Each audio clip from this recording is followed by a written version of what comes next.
Hey guys, if you was with us just real quick, things were messed up, but we got us live back now. I got my two guests over here, guys. We're going to have a quick conversation all about real estate. So I want you to welcome my brothers from Alpha Phi Alpha Fraternity Incorporated, brother DeAndre Green and brother Chad Tate. Brothers, how you doing? Oh, six. Well, What's going on, fantastic. bro? If Yes, I knew better, sir. I'd be twins. Yes, We sir. We just look exactly. like this. That's what I'm talking about. That's what I'm talking about.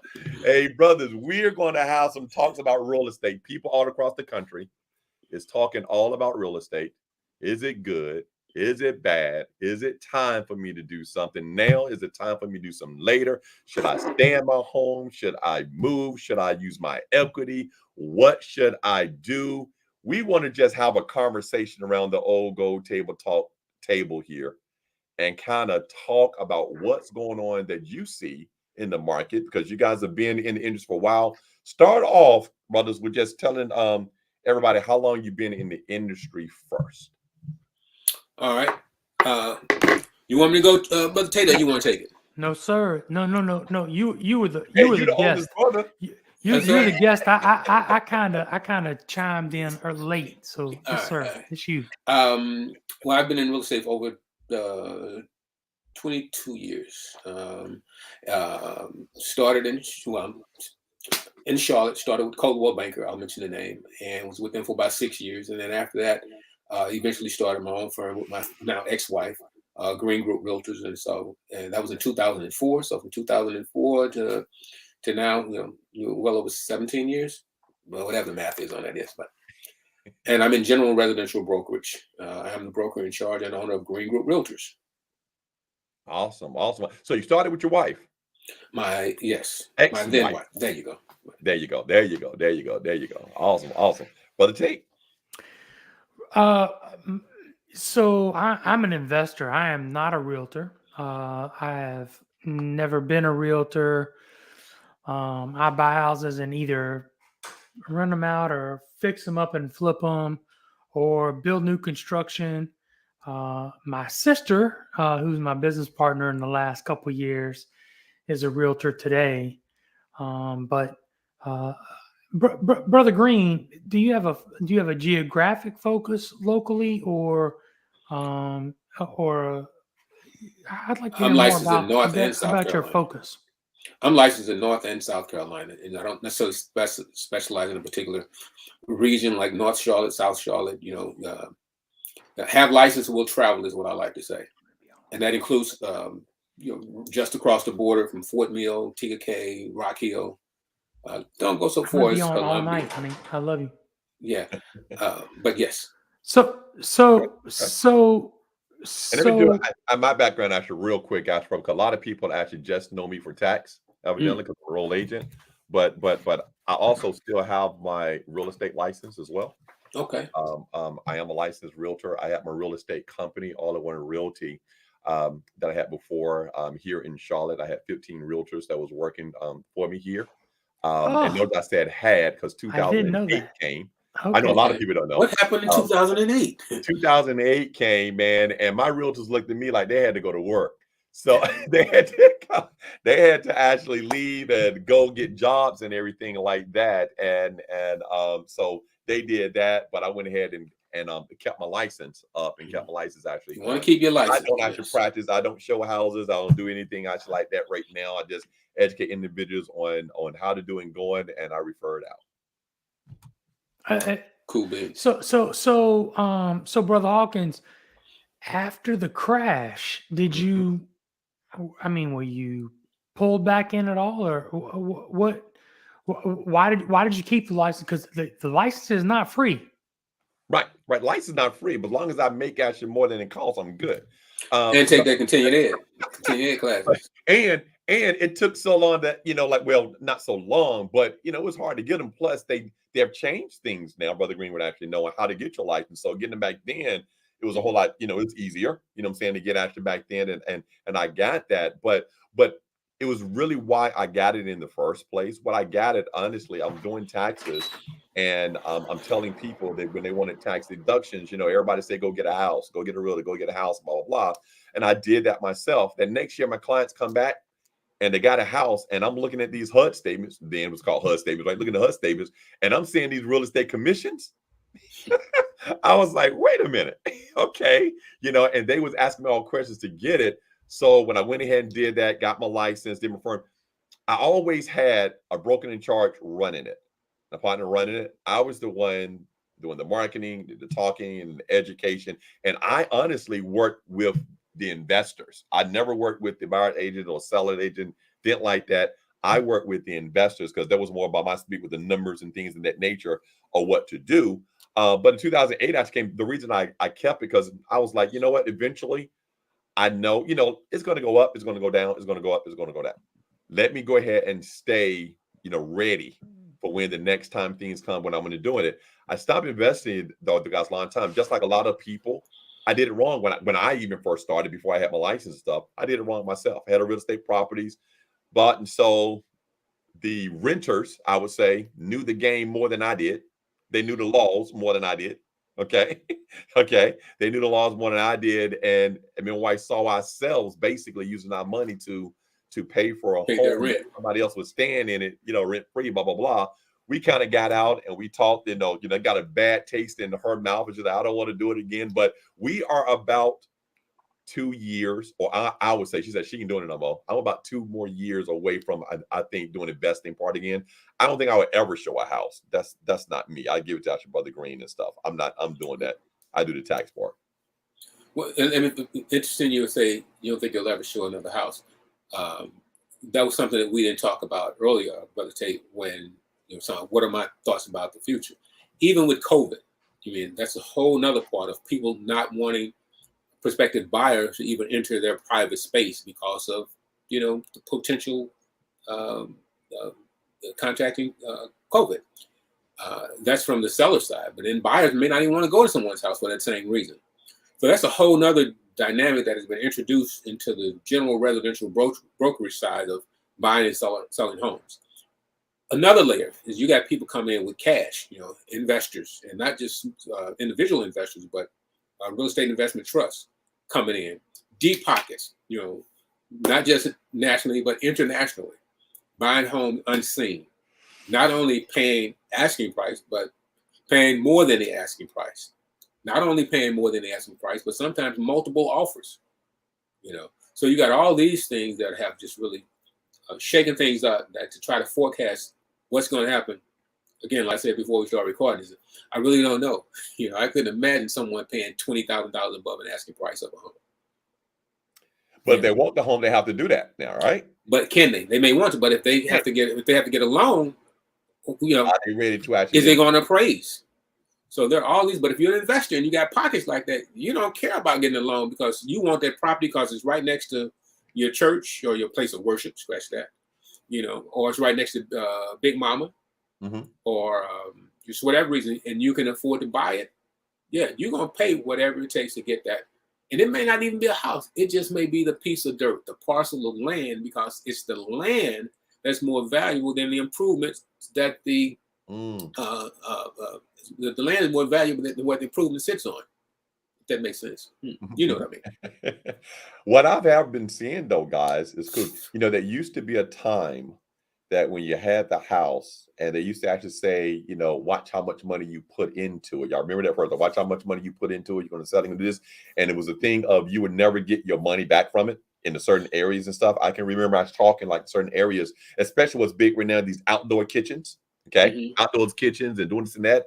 And some of you say, yeah, you can do that, but you're going to outprice in your neighborhood. You never actually get the money out of it. What I'm saying now is what you're actually saying right now.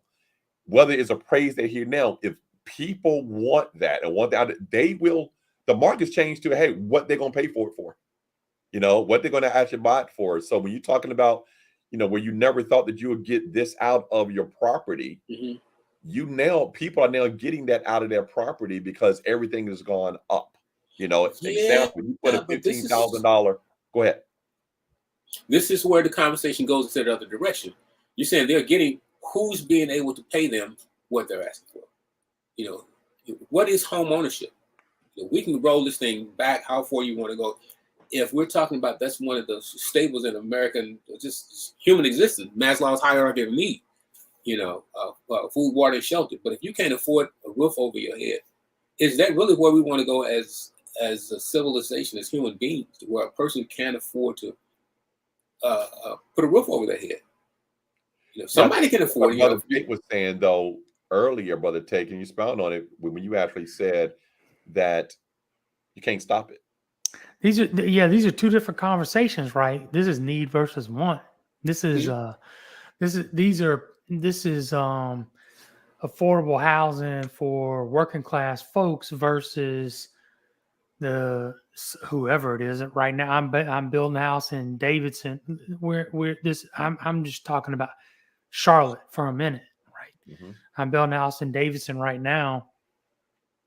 I cut down a bunch of trees and dug out a creek and moved it to build a house that probably will sell for, I don't know, $1.7 million.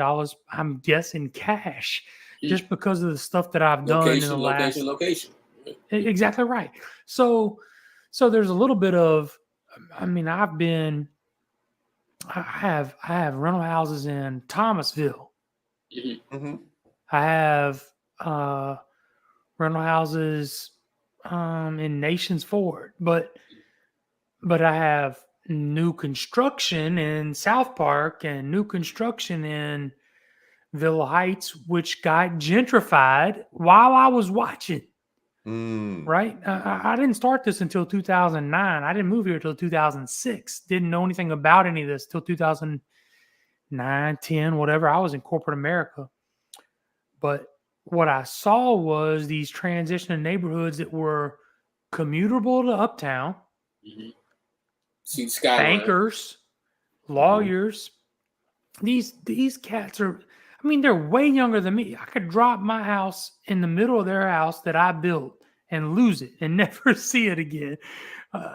Developers are not automatically rich, contrary to popular belief. But what you've said is absolutely right. And so I'm building a house now in Davidson that I think may sell for a whole lot of money, and that's going to continue to happen with cash, and as long as these interest rates stay where they are, and they may change, they may get.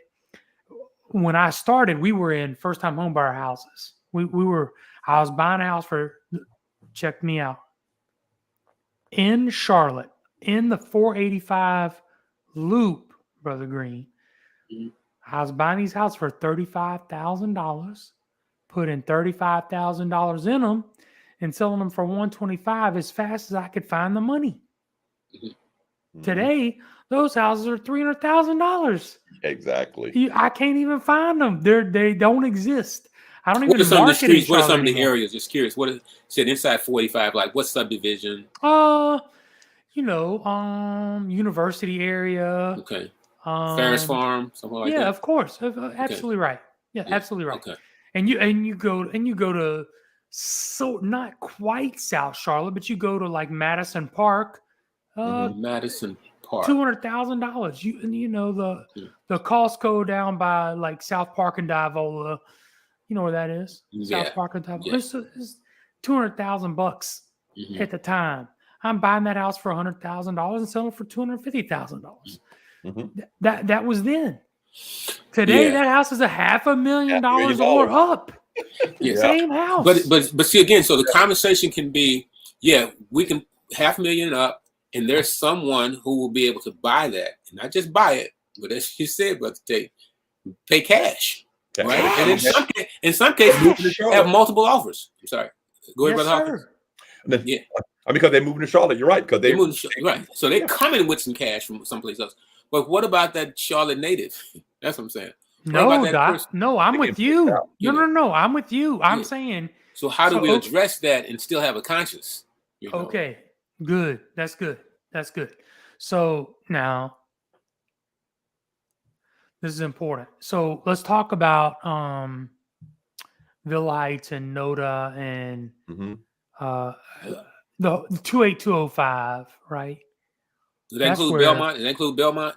The It subdivision does Belmont, include Belmont, It does not the include town of Belmont, the subdivision not Belmont, which Belmont. Belmont, the neighborhood. is next to Villa Heights. Yes. Right. Okay. So I probably made more money in 28205, probably more than anywhere else. That's over in the Central. That's part of Central Avenue, Central Eastway. Yeah. Okay. Wendover Road, going back over Yeah. there. Not County that area. not quite Not that, that but far, though. yes. Not quite that far from Pittsburgh. Yes. Going towards Eastway, Central. Yeah, you're on the other side of Independence. Windows on the other side of Independence. Right. Okay. It's on the The other side. north side of Independence. That's right. Yeah. But I get your point. Yes. So I mean, these were black neighborhoods. Mhm. I mean, when I moved here, they were. Mhm. I wouldn't. I mean, some of them I wouldn't want to be there after dark. Mhm. It got rough. It's Mhm. Thomasville too, right? And I got robbed over 2208. there. I just gonna say, so it gave me flashbacks. I got robbed over there. Well, you get robbed, brother. I used to manage the McDonald's off of Central Avenue, and Yeah. I actually was help start the new McDonald's off of Eastway when it opened. I was Wait a one of minute, the Eastway and where? Eastway and Eastway Central? Okay, that used to be a Walmart over there? It used to be Walmart right there on the corner, but there's a McDonald's right there where he's talking about he's building over there. No, that's Central. Are you talking about, you know what that McDonald's is off of Central? Those are the houses that you're talking about over there, all back over there area? By Ross? But before you get to Eastway though. Yeah, before you get to Eastway, closer to Uptown. Yeah. So, yeah. You're talking about different McDonald's then, okay. Yeah. So, but the point is the same. It's the closer to Uptown you get, like that. That's where the gentrification started, right? You want to be where the Dairy Queen used to be. There you go. Oh, so okay. Now you're talking about the Thomas Avenue, and yeah. So long story short is this: these houses, these people were selling these houses because they bought them for $15,000 in 1965 or whatever it was, and they sold them to me for $55,000, and they were ecstatic. Or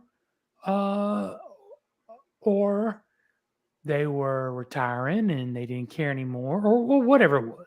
Might have been inherited property. The children could be not coming inherited back. properties were children big, gone, not come back. Course. Hey, go ahead and sell it. So my point is, at no time I've never lost a night's sleep over a property that I bought because I presented them the most options. I presented them, you can list this house. I can help you list it. I can get you to a person who will list this house. I can help you fix it up if you'd rather fix it up first or whatever it is. But some people, whatever their issue is, they don't have that option ahead of them. So my point is, we need a balance between teaching financial literacy Great. and understanding that not everybody is a retail seller. I've had people hug me at closing for keeping them out of foreclosure, keeping them out of either tax foreclosure, or which I didn't create, or whatever it was, or the banks. I never got mad ripping a bank off in my life. The one thing I've never done is taken property away from someone who had another option. And so there's an element that Brother Green, you may or may not know, or may not be able to provide in my personal experience. And there's an element that suggests to me that I need to tell them about you. And that's what I've done for going on 13 years. And so I would say that whatever that issue is, I'm going to make sure you're going to be glad you called me, whoever you are. I'm going to send you some marketing. Might be a direct mail piece, or I don't know, you might drive by my piece of plastic sign flapping in the wind on the side of the road, whatever it is.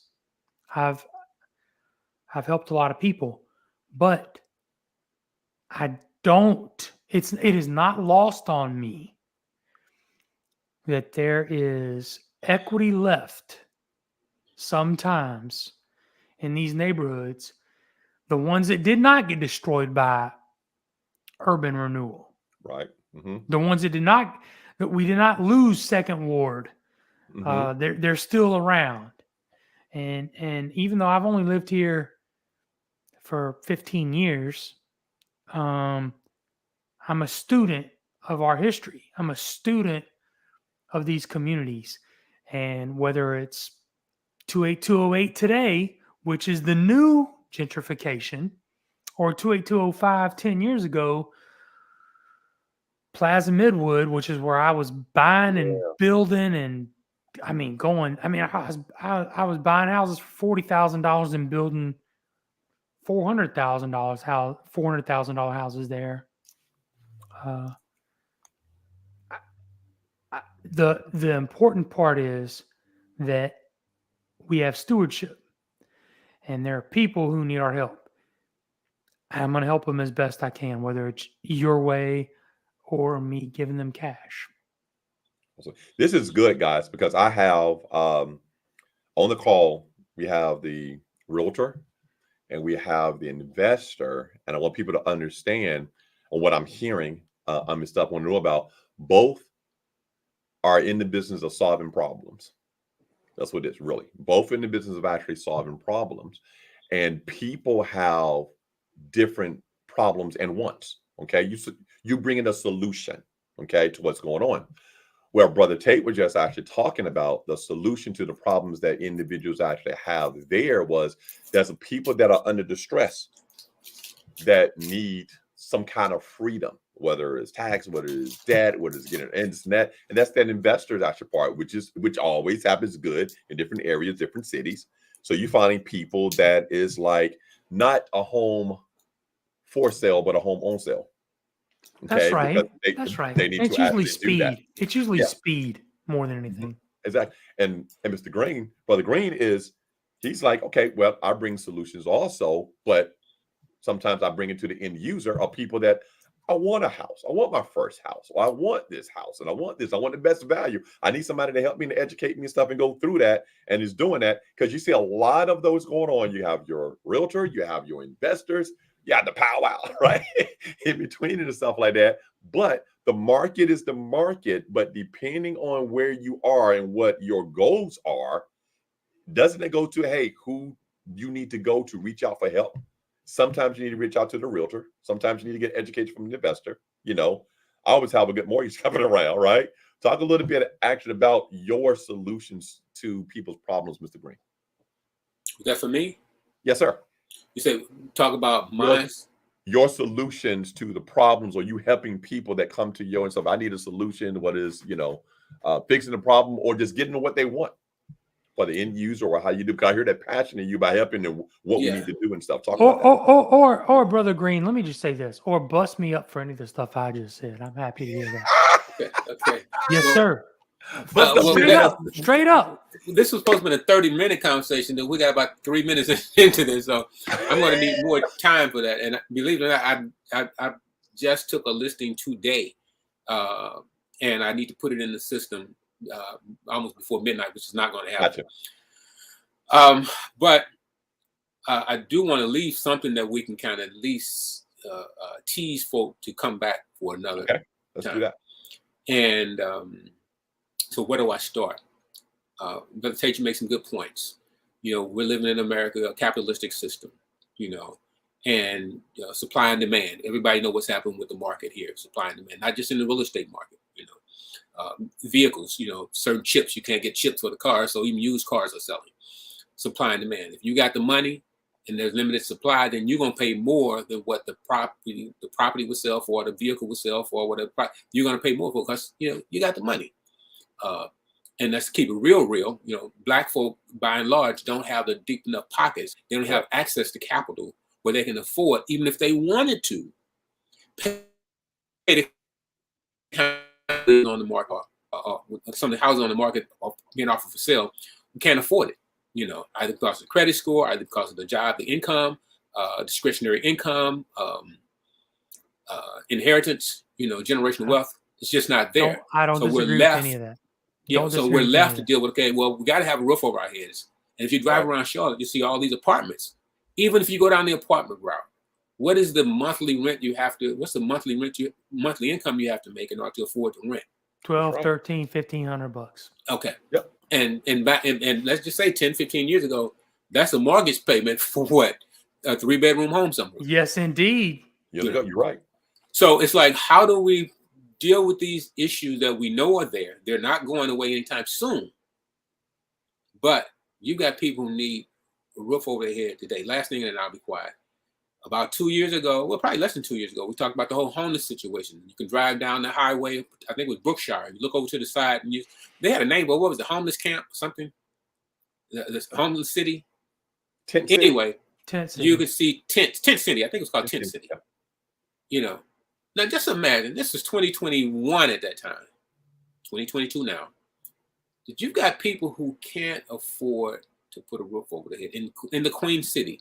You can look around, you see they're building all up everywhere, but yet driving down the highway, you got a tent city.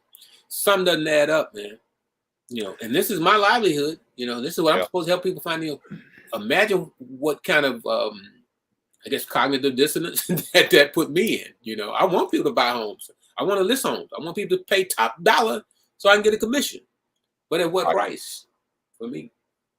So, and Brother Hawkins, you just cut me off whenever, because, Brother Green, we start falling into a political conversation at some point, but you're not wrong. I mean, the issue is the issue. I mean, it's not something we don't see. It's there. But,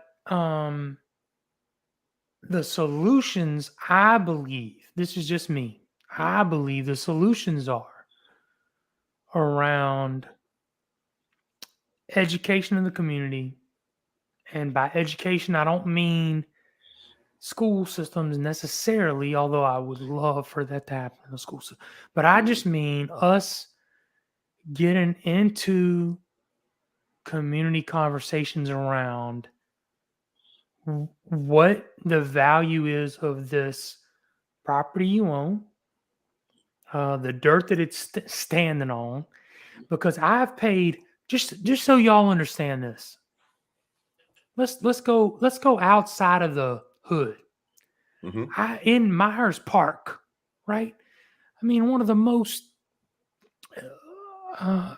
whatever you'd call it, the richest original Myers Park, Dilworth. Yeah.